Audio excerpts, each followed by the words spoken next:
Quando falamos de festas tradicionais brasileiras, lembramos de carnaval e festa junina. A festa junina é celebrada no mês de junho e comemora o dia de São João.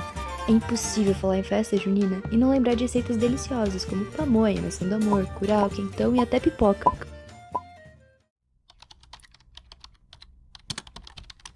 A pamonha, que é um quitute que pode ser doce ou salgado, é uma receita feita a partir do milho e tem origem indígena. Aliás, pamonha em tupi significa algo empanado e é muito comum em estados do Nordeste, Goiás, Mato Grosso e Minas Gerais.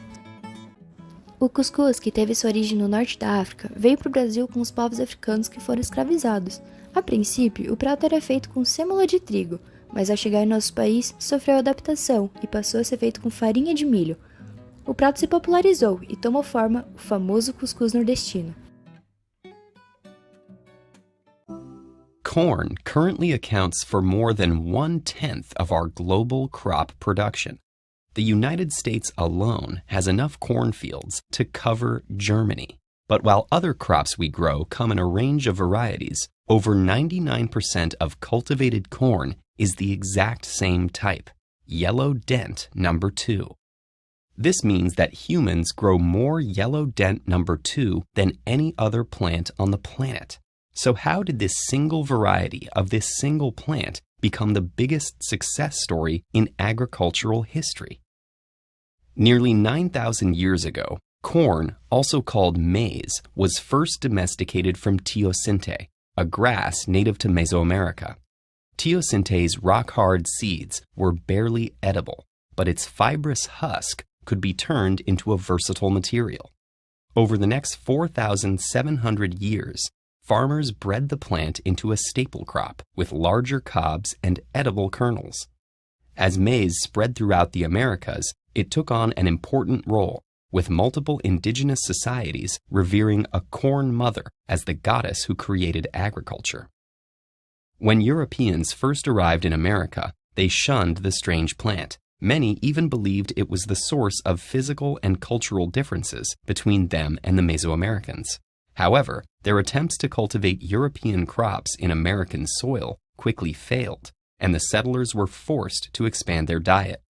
Finding the crop to their taste, maize soon crossed the Atlantic, where its ability to grow in diverse climates made it a popular grain in many European countries. But the newly established United States was still the corn capital of the world. In the early 1800s, different regions across the country produced strains of varying size and taste. In the 1850s, however, these unique varieties proved difficult for train operators to package and for traders to sell.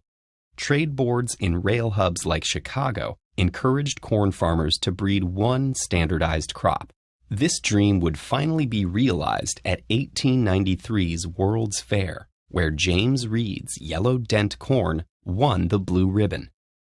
Over the next 50 years, yellow dent corn swept the nation.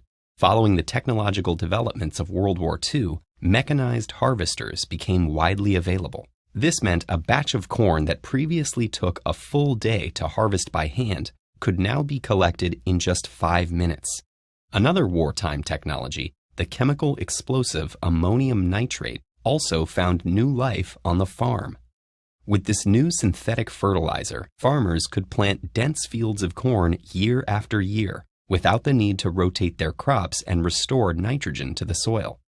While these advances made corn an attractive crop to American farmers, U.S. agricultural policy limited the amount farmers could grow to ensure high sale prices.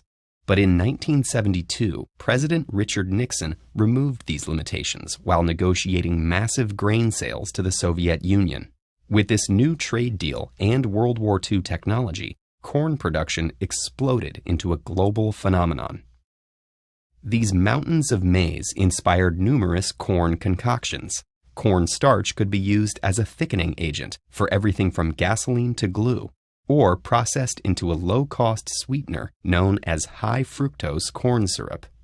Maize quickly became one of the cheapest animal feeds worldwide. This allowed for inexpensive meat production, which in turn increased the demand for meat and corn feed. Today, humans eat only 40% of all cultivated corn, while the remaining 60% supports consumer good industries worldwide.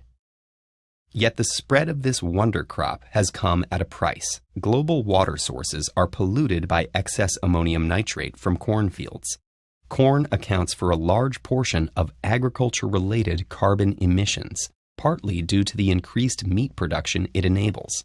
The use of high-fructose corn syrup may be a contributor to diabetes and obesity. And the rise of monoculture farming has left our food supply dangerously vulnerable to pests and pathogens. A single virus could infect the world's supply of this ubiquitous crop.